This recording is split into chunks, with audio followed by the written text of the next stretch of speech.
తమిళనాడు వాళ్ళు చిన్న పెద్ద తేడా లేకుండా ఎంతో ఇష్టంగా ఇష్టం వచ్చినట్టు తినే కర్రీ ఈ వడ కర్రీ. మరి అంత రుచికరమైన వంట మీకు చెప్పకుండా ఉండగలనా? ఇంకెందుకు ఆలస్యం, let start. Hi guys, welcome to our channel veggie వంటలు. ముందుగా ఒక 2 కప్స్ శనగపప్పు తీసుకొని 2 అవర్స్ నానబెట్టి పక్కన పెట్టుకోండి.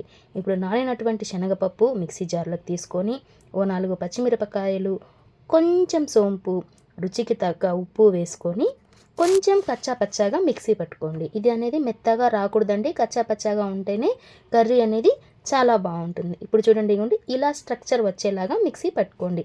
మనం తీసుకుంటే వడలలు వేసేలాగా ఉండాలండి ఈ స్ట్రక్చర్. చూడండి ఎంత బాగా వచ్చిందో.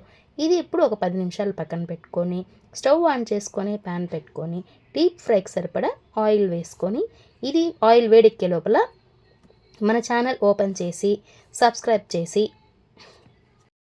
లైక్ చేసి మీ ఫ్రెండ్స్కి షేర్ చేసి గంట సింబల్ ఆన్లో పెట్టుకోండి. ఇప్పుడు చూడండి, మీరు ఇది చేసే లోపల ఆయిల్ బాగా హీట్ ఎక్కిపోయింది. ఇలాగా వడలులాగా పిండి అనేది ఇందులో వేసుకోవాలండి. ఇది బాగా డీప్ ఫ్రైలాగా కాకుండా, అలాగని పచ్చిగా కాకుండా మీడియం సైజులో వేపుకోండి. అప్పుడే మనకు కర్రీ అనేది చాలా చాలా బాగుంటుందండి. చూడండి ఎంత బాగా వచ్చిందో.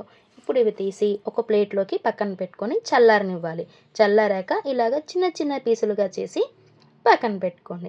ఇప్పుడు స్టవ్ ఆన్ చేసి ప్యాన్ పెట్టుకొని అది వేడెక్కాక కొద్దిగా ఆయిల్ వేసుకొని, ఆయిల్ ప్యాన్ మొత్తం స్ప్రెడ్ అయ్యేలాగా ఒకసారి ఇలా తిప్పుకోండి. ఇలా తిప్పుకోవడం వల్ల ఏంటంటే మనం కర్రీ కలిపేటప్పుడు సైడ్కి వెళ్ళినా కూడా ఆ కర్రీ అనేది మాడిపోకుండా ఉంటుంది.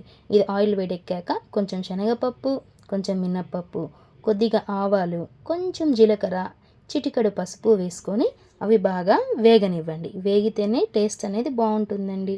ఇప్పుడు ఫ్రెష్గా తీసుకున్నటువంటి కొంచెం కరివేపాకు వేసుకొని 1/2 కప్ ఆనియన్స్ కూడా వేసుకొని, ఆనియన్స్ లైట్ బ్రౌన్ కలర్ వచ్చేలాగా వేపుకోండి. అప్పుడే ఈ కర్రీకి బాగుంటుందండి. చూడండి ఇలా.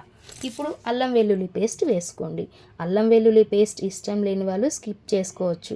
బట్ అల్లం వెల్లుల్లి పేస్ట్ వేసుకుంటే ఈ కర్రీకి టేస్ట్ అనేది బాగుంటుంది.